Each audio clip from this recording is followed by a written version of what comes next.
नमस्कार, आपलं स्वागत आहे आयकॉन स्टील प्रस्तुत बिल्ड आयकॉन या उपक्रमामध्ये. आज आम्ही आलो खामगावमध्ये आणि माझ्यासोबत आहेत इंजिनियर शैलेश मोदी सर. सरांबद्दल सांगायचं झालं तर फार प्रतिथयश नामांकित असे इंजिनियर या सेक्टरमधले आहेत. स्ट्रक्चरल इंजिनिअरिंगमध्ये त्यांनी मास्टर्स केलंय आणि मास्टर या शब्दाचा एक वेगळा अर्थ मला असा त्यांच्याबद्दल सांगायचा आहे. म्हणजे ते खरंच मास्टर एका वेगळ्या अँगल आहेत. ते फक्त या विदर्भापुरतं काम करत नाही, तर MP, UP अशा भारतातल्या अनेक ठिकाणी त्यांचे प्रोजेक्ट सायमल्टेनियसली चालू आहेत.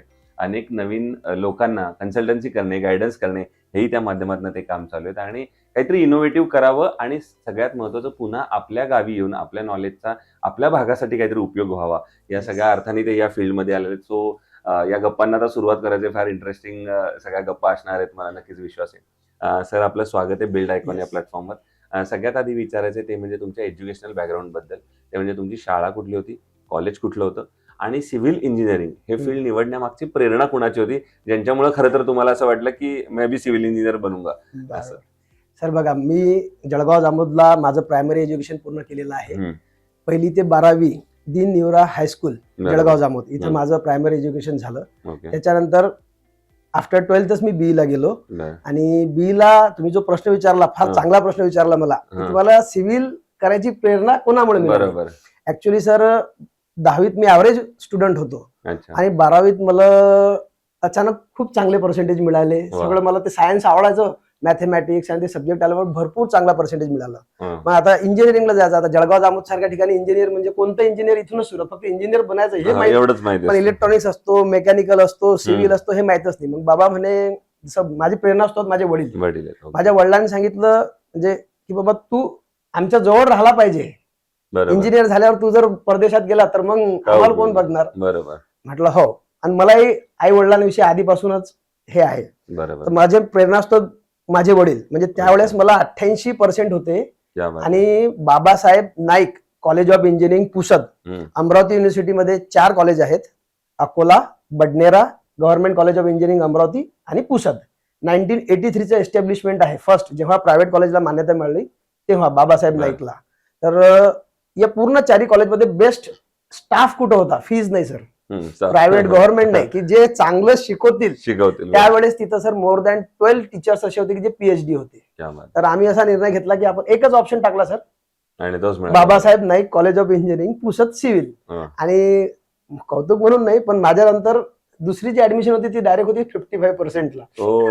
त्यावेळेस सिव्हिल 2003ला असं होतं की जो कोणी कुठंच नंबर लागत नाही तो सिव्हिल घेत होता. बरोबर. पण माझे वडील म्हटले, दुनिया में सब काम कम ज्यादा होंगे लेकिन बांधकाम कभी बंद नहीं होगा, तू बिंदास सिव्हिल घे म्हणे. आणि वडिलांच्या आशीर्वादाने आणि खरं म्हणजे सगळ्यांच्या आशीर्वादाने, जनतेच्या आशीर्वादाने मला भरपूर काही कामं मिळाली आणि मी सक्सेसफुल आहे. क्या बात आहे. नाही, फार तुमचं काम छान चालूच आहे आणि माझ्यामध्ये आडनावाचा पण याच्यात खूप मोठा वाटा आहे तुमच्या सक्सेसमध्ये. असं पण त्याबद्दल पण बोलायचंय. दुसरं म्हणजे या फील्ड आता तुम्ही इतके वर्ष बघताय, 17 वर्षांपेक्षा जास्त तुम्ही या फील्डमध्ये काम करताय. अकुशल कामगार हा यातला एक महत्वाचा घटक आहे आणि बऱ्याचदा अकुशल कामगारांकडून काम करून घेणं हे धोकादायक सुद्धा ठरू शकतं. तर त्याबद्दल काय सांगाल? आता अकुशलता केव्हा करतो? कामगार कधीच काम चुकीचं करत नाही सर. कामगार चुकीचं काम केव्हा करतो? तुम्ही ज्याला गायडन्स जर प्रॉपरली नाही देऊ शकले तर. त्याच्यासाठी जेव्हा तुम्ही ड्रॉइंग तयार करताना त्याचे डिटेलिंग हे त्यांना समजेल असं असलं पाहिजे.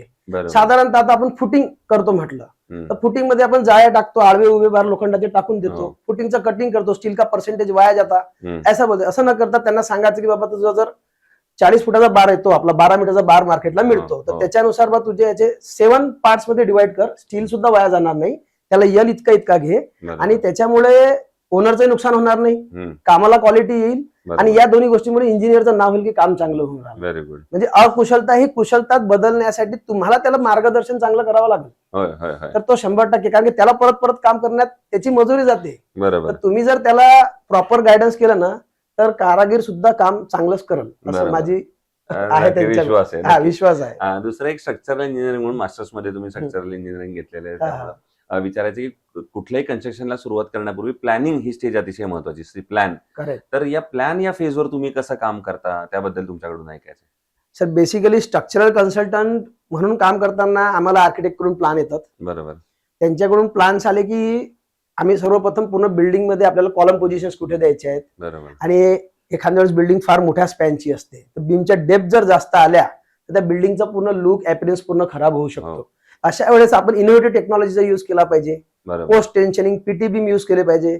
आज आपल्याकडे अकोला म्हणजे माझ्याकडे जे कामं चालू आहेत त्याच्यात अकोल्याला, बसमतला, परभणीला सगळ्या जागी माझ्याकडे 50 फूट 60 फुटाचे मंगल कार्यालयाचे काम आहेत. आता बरोबर. 60 फूट मध्ये जर आपण 4 फुटाचा बीम दिला तर ते अपीअरन्स काही मजा येणार नाही. बरोबर. तर आपण पीटी टेक्नॉलॉजीचा युज करू आलो आणि प्लॅनिंग करताना सगळ्या गोष्टी तुमच्या एक्झिक्युशनच्या आधी फायनल झाल्या पाहिजे. बरोबर. बरोबर. किंवा इथं असं तर त्या सगळ्या गोष्टी आम्ही आर्किटेक्टला देतो आणि हम्म. आर्किटेक्ट ते फायनल केल्यानंतर मग तिथं काय करायचं बरोबर. किंवा हे हमको ये ठरवतात. चलता, अभी कॉलम हमारे अपीयरेंस को खराब नहीं करेंगे. आम्ही हम्म. त्या हिशोबाने मग स्ट्रक्चरलचं अनालिसिस काम करून करतो. त्यांना देतो. बरोबर. एखाद्या बिल्डिंगला कमी कॉलम लागू शकतात, एखाद्या बिल्डिंगला जास्त जास्त देऊ कॉलम शकतात. विचारू शकतो. बरं.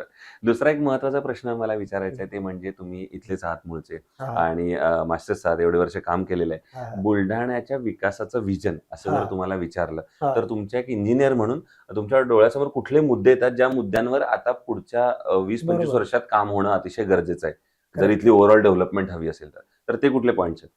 सर बघा, हा विषय म्हणजे दोन्ही गोष्टीकडून आहे. आम्हाला जर इंजिनियर मी जर विचार केला तर सर्वात आधी इन्फ्रास्ट्रक्चर. बरोबर. पण इन्फ्रास्ट्रक्चर करत असताना आधी ड्रेनेज लाईन करावी. बरोबर. म्हणजे आधी रोड करावे आणि त्याच्यानंतर ड्रेनेज करावं हो. हे मी रेकमेंड नाही करणार. बरोबर. कारण की आज प्रत्येक घराचं ड्रेनेज आता रोडचे कामं चालू आहे हो. आणि जुन्या घरांचं पाणीच तिथून निघत नाही. तुम्ही जर बरोबर. बघितलं ना, रोड उंच होत आहे आणि ड्रेनेजच्या लाईन ज्या जुन्या आहेत ना त्या खाली गेलेल्या आहेत. बरोबर. तर अशा वेळेस रोड म्हणजे इन्फ्रास्ट्रक्चर उभं करताना आधी ड्रेनेज चेंबर जे काही लागत असेल ते करावं. त्याच्यानंतर एमएसएबी, टेलिफोन ऑफिस यांचे जे वायरिंगचे वर्क आहेत ते आधी कम्प्लीट करावे बरोबर. आणि नंतर इन्फ्रास्ट्रक्चरला म्हणजे हात इन्फ्रास्ट्रक्चरला लावायचं. प्राधान्य द्यायचंच आहे. पण त्या पण हे एरियातलं झाल्यानंतर प्लंबिंगचे सगळे हे कामं क्लिअर झाल्यानंतर. करावे. बरोबर. आता इथे 140 गाव नळ योजना आलेली आहेत. म्हणजे आता रोडसाठी भरपूर मोठा फंड आलेला आहे हो. आणि तो फंड जर 6 महिने रिलीज होऊन ते पूर्ण रोड फोडत असतील तर आज त्याचा काय युज उपयोग होणार नाही. बरोबर. बरोबर. हा झाला रोडच्या बाबतीत. अजून हा. काही डेव्हलपमेंट इन्फ्रास्ट्रक्चर म्हटलं तसं मला असं वाटतं की एमआयडीसी मध्ये नवीन हे आले पाहिजे, कंपनीज आल्या पाहिजे. बरोबर. त्याच्यामुळे इथे रोजगार डेव्हलपमेंट होईल. बरोबर. कारण की या भागात एमआयडीसी फक्त खामगावला आहे. मी बुलढाणा जळगाव जामोद हो हो बोलतोय. बुलढाणा मी बेसिकली जिल्ह्याबद्दल. जळगाव जामोदला राहतो. बरोबर. हं, हं. तर त्याच्यामुळे तिथे एमआयडीसी आली पाहिजे. तिथे इन्फ्रास्ट्रक्चर मध्ये इंडस्ट्रियल एरिया डेव्हलप झाला पाहिजे. होय. तर असं तुम्हाला असं वाटतं. मला पण या वाटतं. सगळ्यामध्ये शासन कशा प्रकारे मदत करू शकेल असं तुम्हाला वाटतं? गव्हर्नमेंट कसं मदत करेल या विजन मध्ये तुमच्या? या व्हिजन मध्ये आता बघा, मी जसं एमआयडीसीचा उल्लेख केलाय. जर हो. एमआयडीसी जळगाव जामोद मध्ये प्रस्थापित झाली, त्याच्यासाठी लँड दिल्या गेली तर बरोबर. त्या लँड मध्ये भरपूर होतकरू मुलं आता एमएसएमई थ्रू तुम्ही अप्लाय करू शकता. त्याचा गावाला विकासाला मदत होईलच ना. बरोबर. जर तिथं रोजगार उत्पन्न झाला तर त्याच्यातून पैसा येईल. तो पैसा आला म्हणजे घराचं बांधकाम होणार. घराचं बांधकाम शेवटी ते चेन आहे ना, Rotation पूर्ण आहे. रोटेशन आहे ना. बरोबर. बरोबर. तुमच्याकडे जर इन्कम सोर्सेस वीक असेल तर तुम्ही डेव्हलपमेंट करू शकत नाही. बरोबर. सर्वप्रथम रोजगार निर्माण झाला पाहिजे. हो. एज्युकेशनल हब झालं पाहिजे. शैक्षणिक दृष्ट्या कॉलेजेस आले पाहिजे. हो. आता इथे मेडिकल कॉलेज नाही, फार्मसी कॉलेज नाही. बरोबर. ह्या सगळ्या कॉलेज आलं म्हणजे एज्युकेशन, इंडस्ट्रियल हा एरिया डेव्हलप झाला पाहिजे. बरोबर. त्याच्यासाठी मदत झाली पाहिजे. पाहिजे. नक्कीच.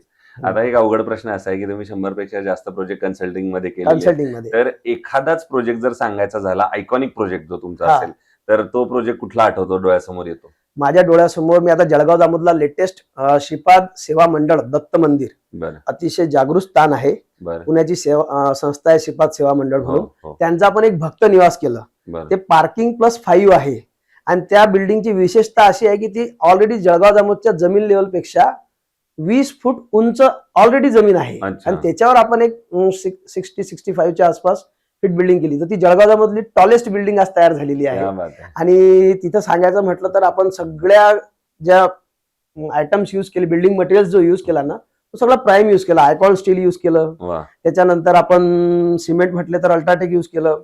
म्हणजे बरोबर. आपण जे क्षेत्रात जे चांगलं ब्रँडेड नाव आहेत ते ते सगळं युज केलं. बरोबर. आणि जळगाव जामोद मधला उल्लेखनीय आज ते एक नक्कीच. वास्तू तयार झालेली आहे. नक्कीच. म्हणजे म्हणजे सगळ्यांची मान उंचावेल असं हो, हो, काम हो. तुम्ही त्या अँगल माझा एक खारीचा वाटा आहे त्याच्यात. नाही शेवटी नक्कीच. संस्थेचा, तिथं असणाऱ्या कामगारांचा, त्याच्यात सर्वांचाच वाटा आहे. बरोबर. आपण एक मार्गदर्शक म्हणून काम काम केलं. केलेलं आहे. बरोबर. दुसरं या फील्डमध्ये आता जी नवीन तरुण इंजिनियर्स येत आहेत, हा, हा. तर तुम्ही एक सिनियर म्हणून, एक वडिलकीच्या नात्यानं आणि एक सक्सेसफुल इंजिनियर म्हणून, तर काय त्यांना सक्सेस मंत्रा द्याल या फील्डमध्ये येण्यापूर्वी? वडील तर नाही, मी एक मित्र म्हणूनच माझ्या सर्व म्हणजे जितके काही नवीन फ्रेशर इंजिनियर सांगेल हो. की त्यांनी आपल्या गावाकडं प्रॅक्टिस करायला पाहिजे. पण गावाकडे यायच्या आधी एखाद्या मोठ्या सिटीमध्ये 2 वर्ष 3 वर्ष जे काय होतं, इथं स्केल लहान आहे काम करायचं. तर बरोबर. मोठ्या सिटीमध्ये जेव्हा स्केल मोठी असते ना, आधी तिथं काम 2 वर्ष 3 वर्ष कामाचा एक्सपिरियन्स घ्यायचा. बरोबर. कामं कशी होतात, टेक्निकली मटेरियल कसं युज केलं जातं, वेस्टेज झाला नाही पाहिजे. ह्या सगळ्या गोष्टींचं नॉलेज घेण्यावर गावात यावं आणि गावासाठी त्या गोष्टींचं इम्प्लिमेंट करून हे इथं उभ्या करावं. याच्यात सांगायचं एक्झाम्पल म्हणजे जळगाव जामोदला मी याच्या आधी अपार्टमेंट नव्हतं, मी आल्यानंतर सडनली 3 अपार्टमेंट झाले. लोक म्हणतात जळगाव में कोण फ्लॅट लेंगा, परंतु जळगावला सुद्धा फ्लॅट विकल्या गेली. तुम्ही जर समोर काही ठेवलं विकायला तर ते विकल्या जातं. बरोबर. दुसरं, कन्स्ट्रक्शन मध्ये स्टील आणि सिमेंट हे 2 महत्वाचे फॅक्टर्स हो. असतात. तर ते स्टील निवडताना कन्स्ट्रक्शनसाठी तुम्ही काय पॅरामीटर्स चेक करता किंवा काय त्याची गुणवैशिष्ट्य बघता आणि मग ठरवता की हे स्टील चांगले आपण वापरायला पाहिजे? स्टील जर तुम्ही म्हटले तर मी सर्वात पहिले डक्टिलिटी त्याची विचारतो. बरं. काय डक्टाईल आहे की नाही, हो. त्याची स्ट्रेंथ किती आहे, किती आहे? टेन्साईल स्ट्रेंथ किती आहे. म्हणजे मी तर सगळ्यात पहिले मला जर कोणी स्टील कंपनीमध्ये भेटायला आला तर मी त्याला विचारतो की भाई तुम उसमें तुम्हारा मेरे को सब बताओ, बेसिक डाटा कितना यूज कर रहे हैं, क्या कर रहे हैं करके, बरोबर. त्यांचं पंचिंग कसं होतं. तर स्टील यूज करताना ते डक्टाईल असलं पाहिजे. हो. म्हणजे एखाद्या मिस्त्री त्याला जर 2 वेळा 3 वेळा आपण म्हणतो ना बेंड करतो, तर ते त्याच्यावर लाईन्स नाही आल्या पाहिजे. लाईन्स जर आल्या याचा अर्थ ते स्टील वीक आहे, वीक आहे. बरोबर. डक्टाईल नाही. डक्टाईल्स वीक पाहिजे. दुसरं, तुम्ही आता आयकॉन बद्दल तर सांगितलं, तुम्ही त्या प्रोजेक्ट मध्ये हो. वापरताय, हा. पण मग आयकॉनचा अनुभव तुमचा कसा आहे प्रॉडक्ट म्हणून आणि सर्व्हिसेस मधून? आयकॉन स्टील तुम्ही कसा आहे अनुभव? आयकॉनचा माझा अनुभव एकदम चांगला आहे. ओके. आमच्या इथे जे डीलर आहेत त्यांच्याकडून पण सर्व्हिससाठी कधी त्रास झाला नाही. ओके. आणि आयकॉन आता मागच्या जेव्हा आयकॉन कडून एखादा इंजिनियर येतो हम्म. तर तो नेहमी काही ना काही नवीन गोष्ट घेऊन येतो. बरोबर. सर अभी हमारे 550D लेके आ गए, हो. नवीन अभी हमारे रिंग्स आपको रेडीमेड रिंग्स मिलेंगे. बरोबर. तर त्यांच्याकडे पण टेक्नॉलॉजीचा उपयोग होतोय हो. आणि आम्ही सेम ते क्लायंटला समजून सांगून मार्केटला इम्प्लिमेंट करायचा प्रयत्न करतोय. क्या बात. सो हे होते इंजिनियर, खरं तर मास्टर इंजिनियर शैलेश नाही. मोदी सर असं म्हटलं पाहिजे. पण गेल्या इतक्या वर्षांपासून ते अतिशय उत्तमरित्या काम करतात. मी सांगितलं तसं महाराष्ट्राच्या बाहेर करतात. त्यांनी आता सांगितलं त्याप्रमाणे सगळ्या बुलढाणाकरांची मान उंचावेल असं सुद्धा त्यांनी काम रिसेंटली केलेलं आहे. सो येणाऱ्या भविष्यात सुद्धा असेच आयकॉनिक प्रोजेक्ट तुमच्या हातून घडावेत, याच आयकॉन स्टील कडून मनपूर्वक शुभेच्छा. Thank you very much. थँक्यू.